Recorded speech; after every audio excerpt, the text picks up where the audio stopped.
Faslun, fasal. Wal udhiyatu sunnatum muakkadah.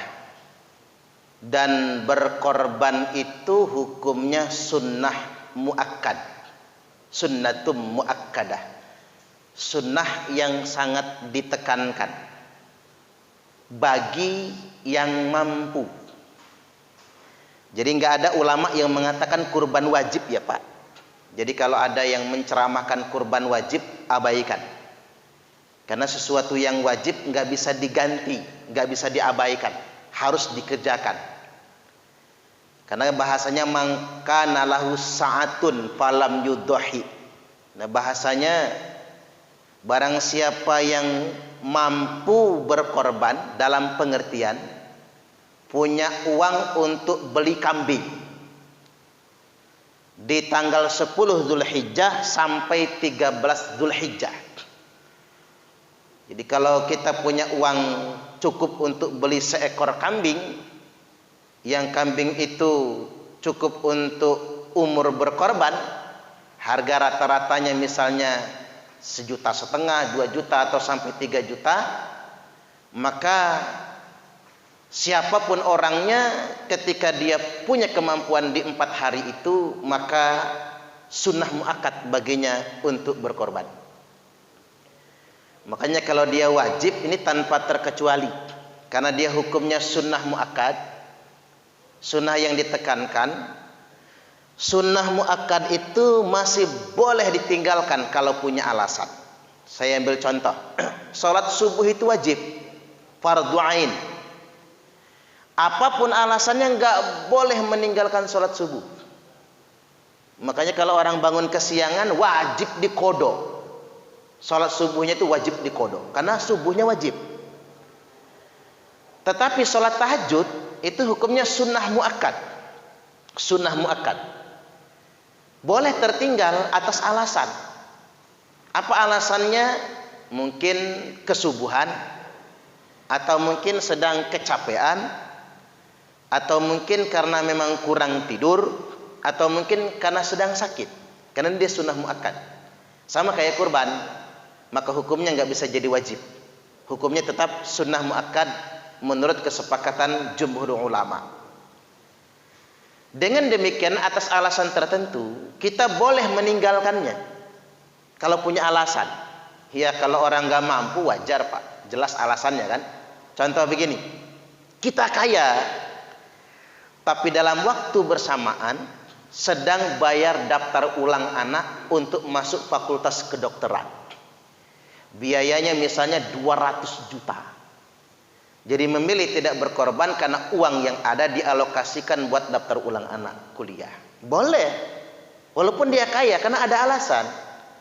Dia kaya, pantas berkorban. Tapi uang yang ada buat menikahkan anak, umpama. Atau dengan pilihan yang lain.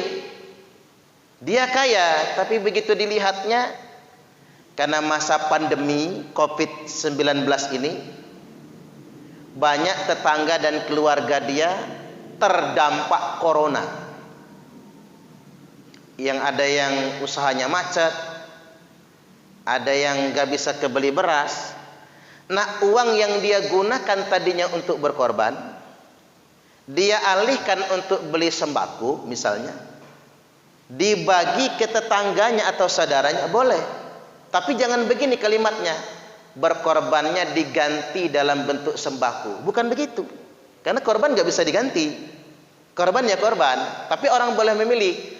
Tahun ini saya memilih tidak berkorban dulu. Karena saya punya uang 30 juta. Uang ini saya bagi-bagikan buat kerabat dan tetangga saya yang terdampak pandemi. Sah? Boleh. Apa dianggap Allah pelit? Tidak. Silahkan saja kalau orang punya pilihan itu. Dia memilih tidak berkorban. Tapi dia punya opsi lain. Mensedekahkan hartanya. Enggak apa-apa. Enggak jadi masalah itu. Tapi jangan begini. Jangan jadi liberal. Korban diganti sembako. Enggak bisa. Itu namanya liberal namanya. Hukum enggak boleh berubah. Ya korban ya tetap sembelihan. Sampai kapan itu. Tapi karena korban itu sunnah muakkad. Orang kaya boleh mengubah opsinya tidak berkorban Tapi dia punya hujah di hadapan Allah. Saya bukan pelit ya Allah, tapi uang yang ada ini saudara saya diusir dari kontrakan. Saya punya uang 3 juta nih buat korban, tapi saudara saya ini karena di PHK, kalau dia nggak bayar kontrakan dia diusir. Jadi uang 3 juta yang mestinya buat korban ini saya kasihkan kepada saudara saya buat bayar kontrakan. Bagus, enggak apa-apa. Tapi jangan judulnya diubah, saya korbannya dalam bentuk bayar kontrakan. Enggak begitu, Pak. Cuman Allah yang maha tahu, tapi Allah maha tahu.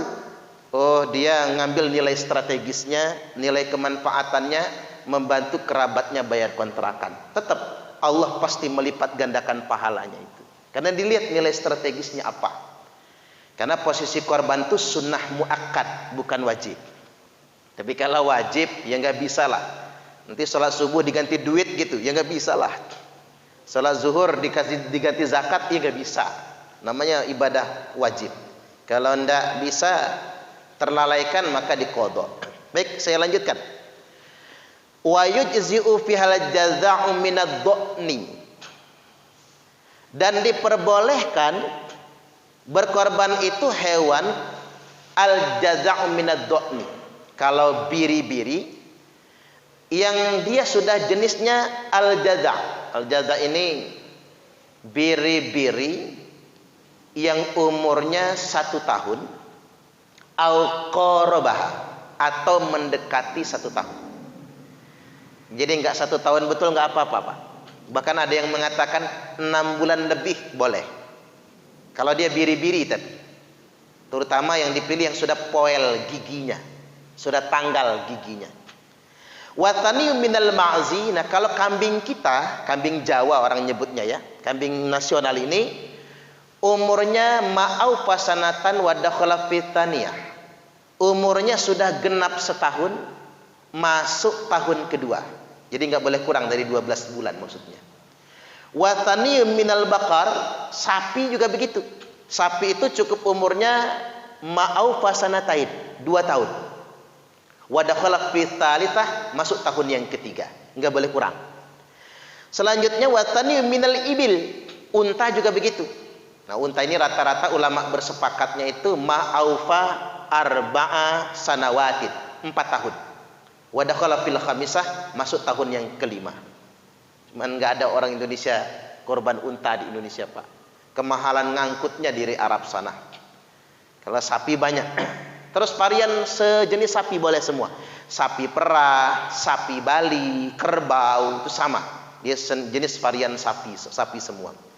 Selanjutnya wa tujzi'ul badadatu an sab'atin wal baqaratu an sab'atin wasatu an wahidin. Diperbolehkan al badanah, unta, an sab'atin, atas 7 orang. Wal baqaratu an sab'atin, sapi 7 orang. Wasatu an wahidin, kambing 1 orang. Saya bacakan dulu keterangan hadisnya dari Jabir bin Abdullah radhiyallahu an. Dia berkata, naharna ma'a Rasulillah sallallahu alaihi wasallam amal Hudaybiyah. Kami berkorban bersama Rasul di tahun Hudaybiyah. Al badanata an sab'atin, unta kami atas namakan 7 orang. Wal baqarata an sab'atin, sapi kami atas namakan 7 orang. Sahih Muslim nomor hadis 1318. Wafil Bukhari, dan tercantum dalam kitab Sahih Al-Bukhari nomor hadis 5228 dari Aisyah Ummul Mukminin radhiyallahu anha, doha Rasulullah sallallahu alaihi wasallam an nisaihi bil baqar. Telah berkorban Rasulullah sallallahu alaihi wasallam atas nama istri-istrinya dengan seekor sapi. Jadi waktu itu istri Nabi mungkin jumlahnya sudah mencapai 7 orang. Tahu jumlah istri Nabi nggak, Pak? Jumlah istri Nabi itu 14. Subhanallah. Enak juga jadi nabi ya Pak. Coba kalau saya jadi nabi, Nabi Suparman gitu kan, bisa banyak istrinya. Kalau nggak jadi nabi ini nggak bisa kita itu. Nabi itu 14 total. Nah, pernah terhimpun 7 istri Nabi, Nabi berkorban seekor sapi. Jadi jangan ada yang ngomong begini, udah korban itu mah nggak usah atas nama istri, langsung aja berkorban suaminya, istri juga ngikut. Bahasa itu jangan dibahasakan, itu logika kita. Yang benar tak mengapa seorang berkorban sebagai kepala rumah tangga untuk dia saja. Tetapi kalau dia ada rezeki, bolehlah dia mengatasnamakan istrinya, anak-anaknya, orang tuanya. Itu yang benar bahasanya. Apalagi isinya gajinya 30 juta, suaminya gajinya 30 juta. Nggak bisa korban satu kambing Pak. Karena mengapa? Istrinya sahibul mal, punya harta. Suaminya sama, kedudukannya sahibul mal, pemilik harta, dan punya penghasilan. 2 kambing itu minimal untuk gugur sunnah muakkadnya. Makanya yang kaya-kaya itu saya sarankan jangan 1 kambing, 1 sapi. Dia, istrinya, orang tuanya yang hidup maupun sudah meninggal dunia. Kalau buat anak-anak kecil saya nggak nganjurin sih Pak, karena anak kecil kan belum baligh. Lagi juga kalau anak itu panjang lah jalannya. Tapi kalau orang tua kan udah tua renta misalnya, nggak sanggup beramal lagi, atau sudah meninggal dunia, memang nggak bisa beramal lagi, korban yang kita lakukan untuk mereka itu. Jadi sekali lagi, kalau hukum asal gugur sunnah muakkad ya kambing buat 1 orang. Hanya saja kalau satu keluarga itu yang nyari cuma 1, suaminya aja, boleh saja dia gugur sunnah muakkadnya 1 kambing saja. Tetapi kalau dia ada kelonggaran rezeki, contoh Nabi juga berkorban atas nama istrinya. Istri Nabi nggak ada yang nyari, yang kaya cuma Khadijah saja. Karena ini yang menerangkan Aisyah, berarti Khadijah radhiyallahu anha sudah meninggal dunia, sudah wafat beliau. Istri yang Nabi yang lain nggak ada yang nyari, tapi Nabi kadang-kadang berkorban mengatasnamakan istrinya atau anggota keluarganya yang lain. Jadi begitu. Baik, saya lanjutkan. Wa arba'un la tujzi'u fil dhuhaya. Ada 4 cacat hewan yang enggak boleh digunakan untuk berkorban. 1. Al-aura'ul bayyinu awaruha, hewan yang buta. Al-bayyin, yang jelas-jelas butanya. Jadi picak benar ya Pak, buta permanen. Kalau cuman katarak nggak apa-apalah, itu dimaklumin. Wal arja'ul bayyinu arajuha, hewan yang pincang. Al bayyin, jelas-jelas cacat kakinya. Kita mau beli sapi nih, kok pincang? Tanya sama tukang sapi, sejak kapan pincangnya? Udah 6 bulan, cacat itu Pak, jangan dibeli. Cuman kalau kita sudah beli sapi, pas mau kita sembelih, hari ini kita bawa, besok disembelih nih, sapinya loncat dari truk, kecetit dia, kan pincang tuh. Apa itu cacat? Tidak dianggap cacat, sembelih aja. Ya nggak usah juga dibawa ke sangkal putung, tanggung lah. Tinggal dibelih ini soalnya, ngapain dipijit-pijit segala. Jadi tidak masalah, itu tidak dianggap cacat permanen. Ini yang kayak gini kan butuh pencerahan biar nggak ragu-ragu. Selanjutnya wal maridatul bayyin maraduha, hewan yang sakit, yang jelas-jelas sakitnya. Tepar maksudnya, ngelepak. Walaupun masih hidup nggak bisa digunakan berkorban karena sakit.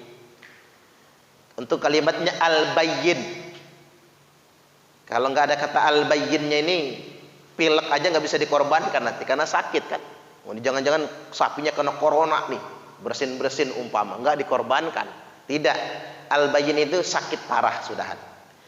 Yang keempat yang tidak digunakan untuk berkorban itu wal ajfa, kurus kering. Saking kurusnya jalan yang letoy, gempor, rusuknya nongol, perutnya aja kempot, kurus kering, sampai-sampai tidak ada sumsumnya. Kadang-kadang yang korban gemuk ya Pak, orangnya gemuk, kambingnya kurus, panitia korban selip ini, Ini yang disembelih yang mana nih kira-kira? Aduh, yang gemuk Noel ya Pak ya. Subhanallah. Ini kira-kira orangnya apa kambingnya ini kira-kira? Subhanallah. Jadi nggak boleh kurus kering itu nggak boleh. Sampai-sampai kering sumsumnya. Subhanallah. Karena ada kesunahan hewan yang hendak disembelih itu dibahagiakan, dikasih makan yang enak-enak. Karena kalau hewan disembelih dalam keadaan bahagia, dagingnya sehat. Makanya apa maunya kambing itu kasih yang enak-enak. Ini mau disembelih, udah nggak dikasih makan, dia kelaparan, nyumpah kambingnya Pak. Ya Allah, yang makan dagingnya saya kumat semua darah tingginya. Pantesan orang Indonesia kalau makan kambing kumat semua ya Pak ya. Kali kambingnya teraniaya sebelum disembelih itu. Ini penting buat hewan bahagia. Selanjutnya wa yujziul khasiyu. Diperbolehkan hewan yang dikebiri. Jadi sapi, kambing atau apapun dikebiri. Itu boleh. Selanjutnya juga boleh sapi hewan yang majir, mandul, tidak beranak lagi atau sudah menopause. Dan adzukronan au inatan. Korban itu boleh jantan, boleh betina.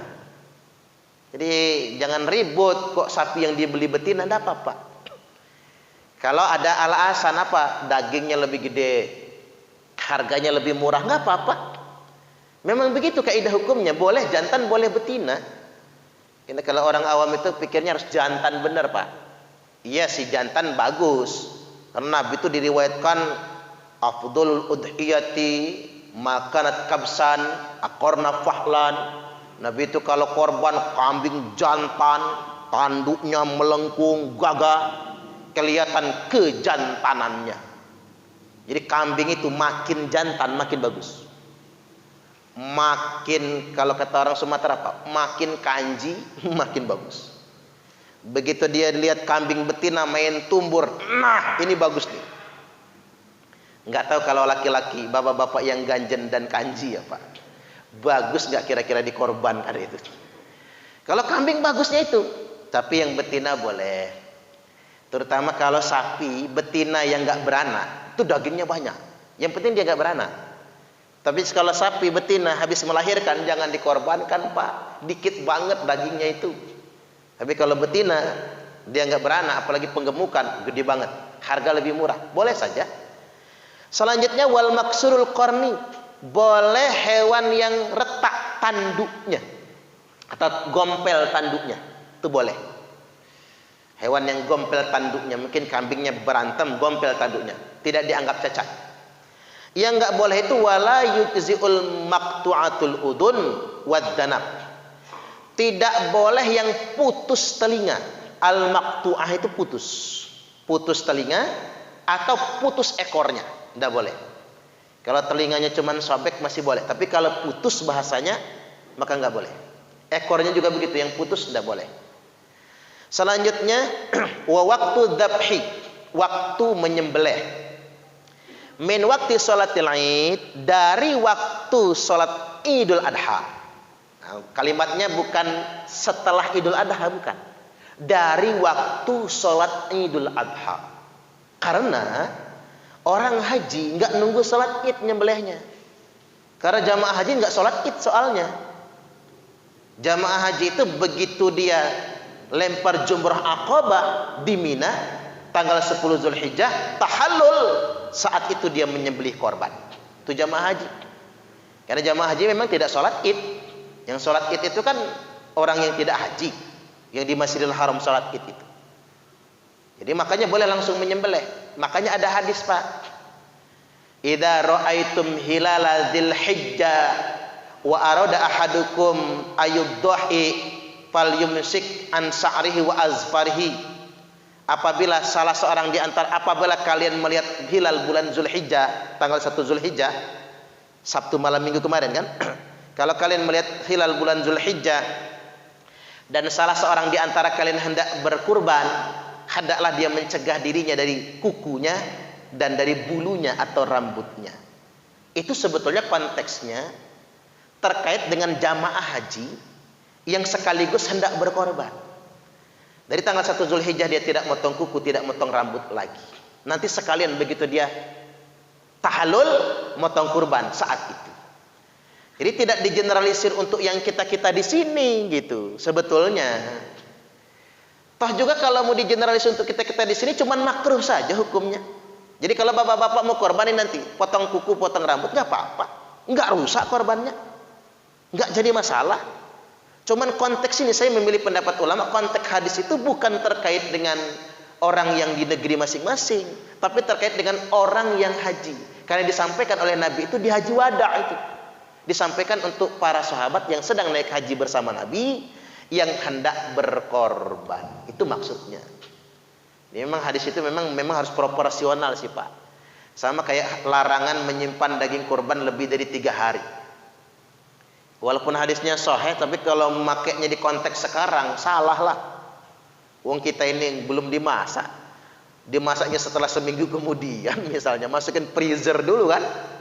Gawat juga itu kalau dipahami secara saklek. Baru muncul klarifikasi, dulu aku melarang kalian kata Nabi menyimpan daging kurban lebih dari 3 hari dulu. Sekarang sudah boleh kata Nabi. Nah kan ada konteksnya masing-masing. Sama kayak tadi itu masalah motong kuku, motong rambut. Jadi min waktu sholatil Id, dari waktu sholat Id ila ghurubi samsi min akhir ayyamit tasyriq, sampai terbenam matahari di hari yang terakhir hari tasyriq. Ini 4 hari, 10, 11, 12, 13 Zulhijjah. Selanjutnya wa yustahabu inda dzabhi khamsatu asya. Disunahkan ketika menyembelih itu 5 perkara. 1 at-tasmiyah. Sunnah membaca bismillah. Bagaimana bismillahnya? Bismillahi wallahu akbar. Itu bismillahnya. Wassalatu ala nabi sallallahu alaihi wasallam. Salawat kepada Nabi. Salawatnya yang bagaimana? Salawat Ibrahimiyah yang paling bagus.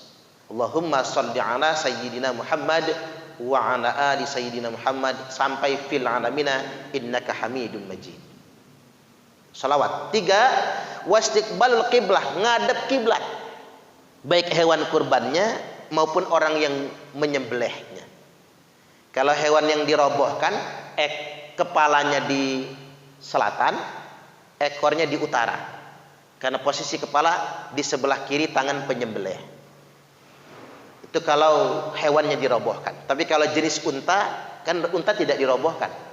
Karena unta hewan yang ditundukkan. Kalau disembelih dia tidak pernah diikat, tapi ngasih kepalanya, ngasih lehernya. Maka untanya ekornya di timur, kepalanya ngadep ke arah kiblat. Itu kalau jenis unta menghadap ke kiblat. Selanjutnya wa du'a wa takbir. Yang keempat disunahkan bertakbir. Dengan takbir apa? Takbir kurban. Allahu akbar, Allahu akbar, Allahu akbar. La ilaha illallah wallahu akbar. Allahu akbar walillahil hamd. Itu takbir kurban, Pak. Karena itu waktu nyembelih Ismail, usainya itu kan itu yang diucapkan. Jibril, Ibrahim, Ismail alaihi wassalam. Lalu dijadikan takbir Idul Fitri dan Idul Adha kemudian.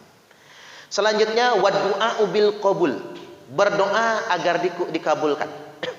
Bagaimana? Sampai nyebut nama sunnahnya. Allahumma taqabbal min, sebutin namanya. Allahumma hada'an, sebutin namanya. Atau begini, ya Allah terimalah korban ini atas nama. Boleh bahasa Indonesia, sebutin nama-namanya. Tapi apa kalau nggak disebutin nama-nama yang korban, sah nggak korbannya? Jawabannya sah korbannya, nggak apa-apa. Cuman kalau berkorban atas nama orang meninggal ya Pak, waktu sholat doakan, ya Allah korban saya itu untuk bapak saya. Sebutkan dalam doa. Kalau nggak disebutin waktu nyembelih, sebutin di dalam doa kita. Korban itu atas nama orang tua saya. Selanjutnya begini, ada riwayat dari Nabi sallallahu alaihi wasallam, annahu sallallahu alaihi wasallam doha bi kabsin. Nabi berkorban seekor kambing. Wa qala anhu, Nabi berkorban atas kambingnya itu. Ingda dzabhihi. Wa qala ingda dzabhihi, Nabi berkata ketika nyembelih, Allahumma taqabbal min Muhammadin wa ali Muhammadin wa min ummati Muhammadin. Ya Allah, korban ini atas nama saya Muhammad, atas keluarga Muhammad, terimalah korban ini dari saya, dari Muhammad, dari keluarga Muhammad, dan dari semua umat Muhammad. Nah itu jangan salah hukum Pak. Gugur sunnah muakkad korban itu cuma buat Nabi. Tapi hadiah pahalanya boleh buat ribuan orang, bahkan jutaan orang. Boleh. Tapi kita nggak boleh ngeles, Pak Haji korban, udah sama Nabi dikorbanin, nggak bisa. Itu cuma hadiah pahala, Nabi itu nggak menggugurkan sunnah muakkad kita. Sama kan, presiden misalnya, Allahumma taqabbal min Jokowi, wa ali Jokowi, wa min ummati Jokowi. Ya Allah, terimalah korban ini dari Jokowi, dari keluarga Jokowi, dan dari semua rakyat Jokowi. Sah korbannya, kita pahalanya dapat, tapi nggak gugur sunnah muakkad. Nanti orang-orang berhenti, gak jadi korban, ngapa? Udah sama Jokowi semua diborong misalnya. Enggak bisa. Dia tidak menggugurkan sunnah muakkad bagi kita, hanya menghadiahkan pahala saja. Sama Nabi juga lakukan itu, hanya menghadiahkan pahalanya saja, berbagi pahala. Makanya kayak korban patungan itu jadi boleh kan? Karena dia menghadiahkan pahala. Hadis yang saya bacakan tadi tercantum dalam kitab Sahih Muslim nomor hadis 1967. Selanjutnya, wala ya'kulul mudhi syai'an minal udhiyatil mangdurah.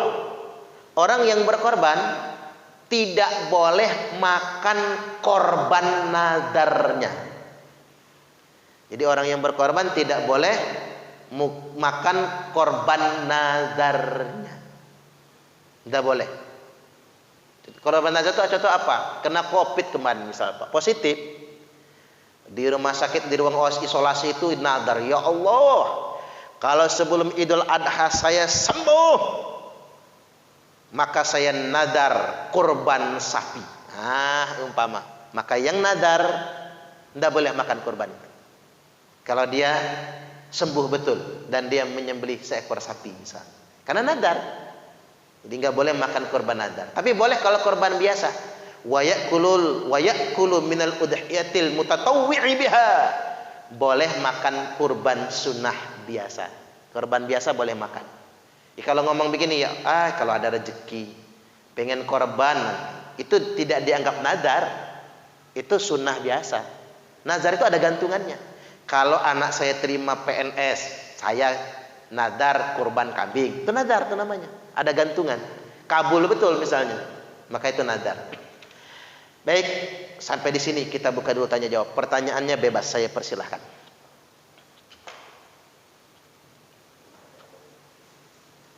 Silakan Pak.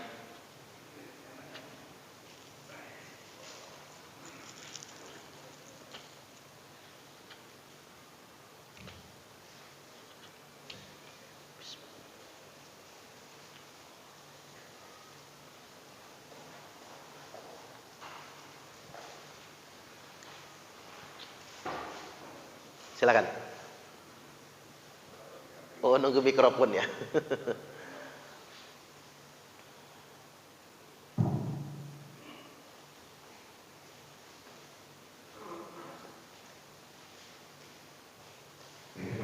Assalamualaikum warahmatullahi wabarakatuh. Salam warahmatullahi wabarakatuh. Dua hal yang ingin saya jelaskan. Yang pertama, kalau kita mampu korban paling atas kan itu punya sekali, bukan kita. Andai kata kita mampu mengatasnamakan keluarga, orang tua, istri, anak itu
Iya. Ulama menyepakati sunnah muakkadnya kurban itu sunnah kifayah. Sunnah kifayah itu apa, Pak? Dia bisa mewakili satu keluarga. Kalau memang si suami itu saja yang mencari. Rata-rata kan memang begitu kan? Walaupun jangan begini kalimatnya, sudah korban tuh nggak usah atas nama istri, atas nama anak, cukup satu kambing atas nama satu keluarga. Itu bahasanya salah. Dalam bahasa fikih itu salah. Yang benar tidak begitu. Yang benar itu orang tidak perlu terbebani untuk berkorban atas semua seluruh anggota keluarga. Cukup dia sudah berkorban, gugur sunnahnya, muakatnya itu semuanya. Walaupun dia mengatasnamakan semua keluarga, dengan catatan anggota keluarga yang lain itu ikut kepala keluarga. Anggota keluarga yang lain nyari juga, malah gaji istrinya lebih gede, istrinya sunnah muakkad juga, nggak bisa satu kambing dia, harus dua. Anaknya kerja juga, anaknya gajinya gede-gede, emang belum bisa, masih tinggal bersama orang tua. Maka dua anaknya bergaji, dia jadi sunnah muakkad juga untuk berkorban, selama dia sudah baligh. Jadi begitu. Jadi nggak bisa kemudian jadi sunnah kifayah, karena ada 4 orang mencari dan mampu di situ. Jadi sedemikian rupa ketentuannya. Makanya walaupun anggota keluarga yang lain tidak mencari, bagi yang mampu, contohlah Nabi. Sekali-kali Nabi sedang longgar, tidak berkorban 1 ekor kambing, tapi beliau menyembelih sapi untuk diatasnamakan istri-istrinya. Itu kan keren, Pak. Ini menurut saya penjelasan yang lebih proporsional. Karena dulu sempat ada pernyataan begini, nggak perlulah korban untuk atas nama anak, istri, sebaiknya cukup 1 kambing untuk 1 keluarga. Yang tadinya mau korban sapi nggak jadi. Kalau gitu kambing aja nih cukup. Nah kan gitu, itu ngajarin pelit namanya. Jangan sedemikian rupa. Kalau ada kelebihan malah bagus lah. Contoh Nabi Ibrahim, korban 1000 kambing, 300 sapi, 100 unta tiap tahun. Kan keren itu Nabi Ibrahim alaihi salam. Itu yang pertama. Yang kedua, seperti yang saya katakan di awal tadi, karena korban itu sunnah muakkad, karena dia sunnah muakkad kedudukannya, bagi yang mampu berkorban, dia boleh tidak berkorban asal dia punya alasan. Gitu. Karena dia sunnah muakkad. Beda dengan sesuatu yang wajib. Kayak contoh yang bayar zakat, kita panen padi kita mencapai nisab, nggak punya alasan, harus bayar zakat, nggak bisa diganti dalam bentuk yang lain. 5% minimal harus dia keluarkan dari hasil panen itu, karena itu wajib. Tapi kalau kurban boleh kita memindahkannya. Hujahnya apa? Saya buat hujah yang paling normal saja. Punya uang 200 juta, tapi buat daftar ulang anak masuk fakultas kedokteran. Itu boleh tidak berkorban, karena nggak ada persediaan dana lain lagi. Itulah dana. Itu pun minjem separuh misalnya, nggak apa-apa. Hujah diterima. Dia orang kaya, Pak, nggak mungkin dia punya uang bisa bayar daftar ulang kalau nggak kaya. Cuman saat itu dia sedang butuh dana lebih. Atau ada fenomena orang nikahin anak kan? Ya kalau ketemu calon besan yang enak mah enak. Kalau calon besannya ngotot, pokoknya harus 500 juta, gimana urusannya kan? Nah, itu contoh sederhana. Atau tadi alasan moral banget, masuk akal. Saudara kita mau diusir dari kontrakan. Ini contoh sederhana kan? Dia butuh uang 3 juta untuk membayar sewa kontrakan itu.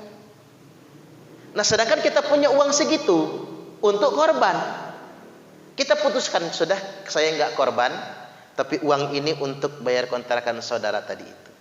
Boleh, nggak apa-apa. Hujah diterima di sisi Allah. Alasan kita dimaksud gitu.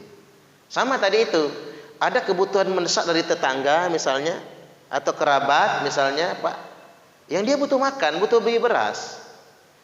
Uang itu kita alihkan untuk bersedekah. Selama judulnya tidak menggantikan korban, tidak. Tapi kita memilih tidak berkorban, tapi bersedekah dalam bentuk yang lain. Boleh saja, tidak apa-apa. Dan tidak dianggap bakhil, hujah diterima di hadapan Allah. Jadi begitu, mengalihkannya, tidak apa-apa. Apalagi di masa seperti sekarang ini kan. Tetapi kalau yang minat betul korban, dia tetap utama. Karena ma'amila ibnu Adam yauman nahri. Tidak ada satupun amalan anak Adam itu di hari nahar ahabba ilallah, yang lebih dicintai Allah mengalirkan darah hewan kurban. Tetap. Makanya saya posisi tadi saya ingin tegaskan, jangan pernah dimaksud untuk menggantikan korban. Tetapi pikiran kita diterima oleh Allah. Alasan kita begini, karena tujuan sedemikian rupa. Tujuannya mulia. Nah, contoh sederhana begini Pak. Ini bukan dalil, tapi ini masuk menurut saya.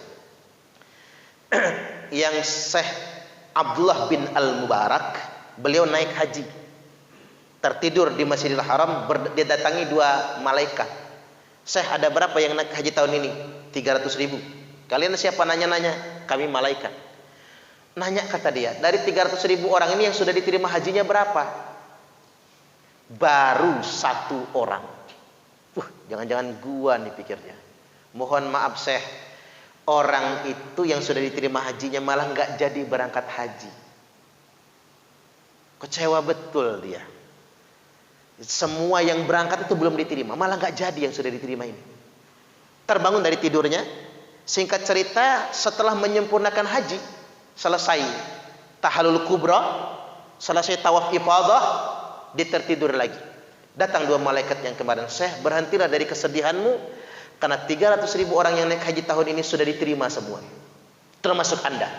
Tapi ada wasilah. Wasilah itu apa Pak ya? Batu loncatan bahasa kitanya ya. 1 orang yang nggak jadi naik haji itu penyebabnya. Namanya Al-Muwaffaq, tukang dagang sepatu di pasar Damsyik. Pulang haji dicari Pak orang itu, ketemu di pasar. Memang tukang dagang sepatu. Apa sih kehebatan kamu nggak jadi naik haji tapi hajimu diterima? Kata dia, saya punya istri hamil, ngidam masakan tetangga yang semriwing sampai rumah kami baunya. Saya mintakan, Bu, minta bagi semangkok saja daging untanya. Istri saya ngidam, baunya sampai rumah kami, aroma masakannya. Kata orang itu, yang kami masak halal untuk kami, haram buat kalian. Emangnya ibu masak apaan? Saya masak bangkai unta. Loh, bukankah Allah mengharamkan bangkai? Haram untuk kalian yang kenyang, halal untuk kami. Saya janda dan 3 anak yatim saya. Sudah 3 hari 3 malam gak makan apa-apa. Nangis Al-Muwaffaq. Ngapa selama ini saya nggak tahu ada janda di depan rumah saya? Kalau kita ada janda taunya cepet banget ya Pak ya.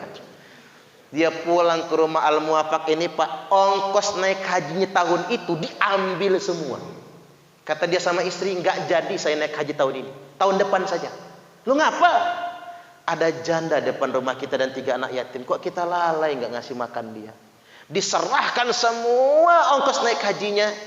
Kemana lagi saya naik haji kalau bukan ke depan rumah saya sendiri? Gara-gara itu Pak, hajinya diterima walaupun dia belum sempat naik haji. Tapi saya nggak mau ini jadi hukum. Nanti bapak-bapak nggak jadi naik haji. Kemana Bu? Suaminya nggak naik haji, nggak jadi. Iya Ustadz, keliling nyariin janda. Astagfirullah. Bukan itu maksud saya ya Pak. Tapi artinya Al-Muwaffaq itu yang menilainya Allah. Haji itu rukun Islam loh. Rukun Islam yang kelima. Tetapi saat itu mungkin dia rasa bersalahnya, sudah lalai sama anak yatim, lalai dengan duafa, yang diambil semua ongkos naik hajinya untuk membantu tetangga tadi. Allah melihat di sananya, ketulusannya yang Allah lihat. Maka walaupun dia belum jadi naik haji, tapi hajinya diterima oleh Allah. Dan gara-gara dia semua 300.000 orang yang haji itu, hajinya pun diterima oleh Allah Ta'ala. Ini yang luar biasa. Jadi kembali ke niat kita. Baik, masih ada, silakan. Ya silakan.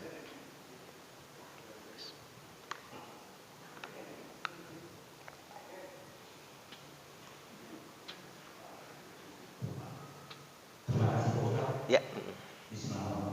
Assalamualaikum warahmatullahi wabarakatuh. Salam. Ya. Dari awal tadi Ustaz menyampaikan bahwa korban ini semua tidak wajib. Saya tertarik tadi bilang katakanlah saya menurut saya punya niat mau korban. Kebetulan seperti apa tadi itu ada salah perubahan atau persoalan. Kata saya mau 3 juta. Terus saya lihat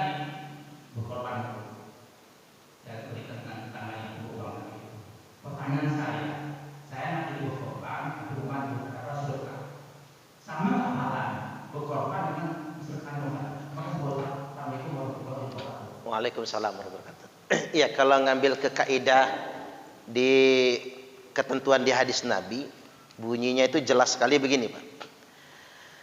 Ma amila ibnu Adam, tidak ada satupun amalan anak Adam yauman nahri, pada hari raya korban, amalan ahabba ilallah, perbuatan yang lebih dicintai oleh Allah, min iraqatid dam, yang bisa menandingi mengalirkan darah hewan kurban. Jadi hukum asalnya sedekah apapun tidak bisa menandingi mengalirkan darah hewan kurban pada hari raya kurban tersebut. Tidak ada yang bisa menandinginya. Hanya saja pertimbangan moral kita itu spesial. Diskresi tadi itu spesial banget. Allah yang menilai. Jadi jangan sampai begini, Pak, maksud saya. Enggak jadi kita membantu tetangga atau kerabat karena alasan kita mentingin korban. Atau korban tetap dijalankan, ngebantu tetap, lebih keren lagi kali ya, lebih keren lagi tuh. Tapi jangan sampai kita nggak jadi membantu orang yang sebentar lagi mau mati lah istilahnya kan, dengan alasan kita ingin berkorban. Jangan sampai. Mungkin nangis, ya Allah, saya tuh pengen betul korban, tapi saya nggak tega dengan tetangga saya ini. Nangislah kita. Mohon ya Allah kasih pahala lebih gede daripada pahala berkorban. Ya sudah, kata Allah, gua kasih. Cuman nggak kedengaran Allah ngomongnya ya Pak ya. Tapi azam saja benar. Jadi pertimbangan moral itu Allah terima. Sama kayak kasus Al-Muwafaq tadi itu. Ya ibadah apapun nggak bisa lah Pak nandingin ibadah haji. Ibadah haji itu kan luar biasa, rukun Islam yang kelima. Al-hajjul mabrur laisa lahu jazaa'un ilal jannah. Haji mabrur itu tiada lain tiada bukan balasannya kecuali pasti masuk surga. Nggak ada yang bisa nandingin ya kan. Tapi ada kasus. Dan ini tidak bisa digeneralisir kan, kasuistis banget ya. Ada satu kasus yang jadi begitu nantinya. Ya sama kayak kasus korban ini. Pertimbangan di kita. Makanya semua ustadz mau balik nggak boleh mengatakan begini. Sudah, ngapain haji umroh? Itu cuman pelesiran. Mending kita bantu tetangga. Nggak boleh ngomong begitu. Itu ngubah hukum namanya Pak. Nggak boleh. Karena ada yang orang ngomong begitu kan. Ngapain umroh? Cuman pelesiran doang. Jangan kan. Al-umratu ilal umrati kafaratun lima bainahuma. Umrah satu dengan umrah berikutnya penghapus dosa di antara dua umrah. Gak bisa kita menyepelekan umrah kan. Ya yang pelesiran urusan yang pelesiran. Kita mau umrah kan begitu. Cuman kadang-kadang atas pertimbangan moral kita nggak jadi umrah. Dengan alasan ada yang emergensi betul. Allah Maha tahu niat kita itu. Itu maksudnya Pak. Sama kayak haji tadi itu. Jadi jangan diniatkan ngubah hukum kan. Maksud saya begitu. Ada yang ngomong, kan ada orang liberal ngomong begitu kan, haji itu pemborosan. Masya Allah, itu jangan ngomong begitu dianya, itu dosa, itu maksiat, itu melanggar syariat, bisa batal Islamnya kita karena menentang rukun Islam. Karena pertimbangan kasus tadi kan diskresi, tapi tidak untuk membatalkan hukum tetap didudukkan sebagaimana hukum asalnya. Sama kayak keutamaan berkorban, keutamaan korban tetap disebutkan, tapi pertimbangan individual kita silahkan. Tapi individual sifatnya, tidak bisa dijadiin pengumuman di masjid. Bapak Ibu, tahun ini Masjid Al-Kausar tidak berkorban karena kami ganti dengan bagi sembako. Jangan ya Pak, jangan. Itu bapak-bapak sama saja mengubah hukum, karena itu hukum berlaku untuk diri kita saja, pertimbangan moral kita. Jadi seandainya kita, contoh misalnya, kita bagi sembako senilai 100 juta, atau kita ngasih makan sebulan 30 karyawan yang di PHK. Mulia banget tuh. Mulia sekali. Walaupun kita nggak berkorban, jangan-jangan kita ngasih makan 30 keluarga karyawan yang di PHK, itu jauh lebih besar pahalanya daripada berkorban memang. Betul itu. Tapi jangan niatkan mengganti hukum, itu saja. Silakan masih ada Pak. Belum ya? Oh Isa, 2 menit lagi ya. Ya. Terakhir saya ingin sebutkan, wala yabi'u minal udhiyah, tidak boleh menjual bagian hewan kurban. Bunyi hadisnya begini Pak, man ba'a jilda udhiyatihi fala udhiyatalah. Barang siapa yang menjual kulit kurbannya sendiri, kata Nabi, maka dianggap tidak ada kurban baginya. Nah, karena ini domirnya jelas banget, domir ya, kata gantinya. Kata ganti orang ketiga tunggal ini menunjuk kepada al-mudhahi, orang yang berkorban.